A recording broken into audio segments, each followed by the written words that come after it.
Hello বন্ধুরা, কেমন আছেন সবাই? ব্লগে তোমাদের সবাইকে স্বাগত।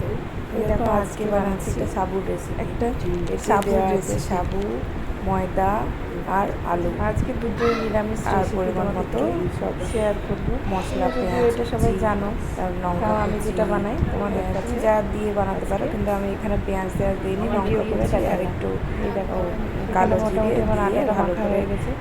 যার মধ্যে আমি দিয়েছিলাম একটু আলু সেদ্ধ, তারপরে এরকম ভিজিয়ে রাখা সাবু হাত দিয়ে আর তার সাথে ময়দা তাওয়ায় সেঁকে লঙ্কা কুচি বানিয়ে নিলাম আর কালো জিরে, বেশ সুন্দর লাটা জিরে দিয়ে ভালো করে নুন আর একটু সাবুর ময়ান দিয়ে ভালো করে বানিয়েছি। সেটা আটাটা মেখে সাবুর খিচুড়ি টাইপের। তারপরে কিন্তু আমি আটাটা একটা রেস্টে দিয়ে নিলাম। এটাকে কড়াই, যেহেতু ময়দা তার সাথে আলু দেওয়া আছে, সাবু দেওয়া আছে, নরম হয়ে যাবে বলে কাঁচা লঙ্কা আর সাবু বাদামের সঙ্গে মিক্স করে বানিয়েছিল, হাতে করে এরকম করে বানিয়ে আর এইভাবে বানিয়ে নিয়েছিলাম।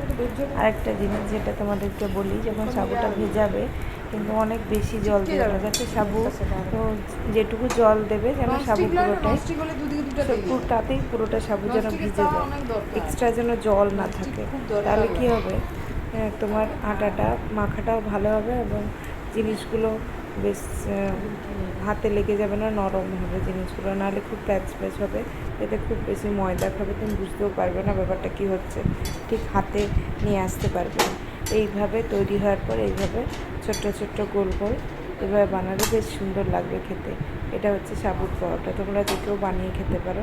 একটা বানিয়েছিলাম সব সবজি, যত যা সবজি আছে সেগুলো কুচি করে, লঙ্কা কুচি কড়াইয়ের মধ্যে দিয়ে, আমি কোনো ফোড়ন দিইনি, আমি ডাইরেক্ট তেলের মধ্যে সব সবজি দিয়ে, লঙ্কা কুচি দিয়ে, আলু টালু সব কিছু দিয়ে, যা আছে তোমার হাতের কাছে যা সবজি পাবে তা দিয়ে, আর নামাবার আগে তুমি ভিজিয়ে রাখা সাবুদানা আর তার সাথে তুমি বাটা বাদাম দিয়ে ভালো করে নেড়ে চেড়ে তুমি নামিয়ে নেবে। এটা খেতে বেশ টেস্টি লাগে, বেশ ভালো লাগে, এটাকে খাবে খিচুড়ি বলি।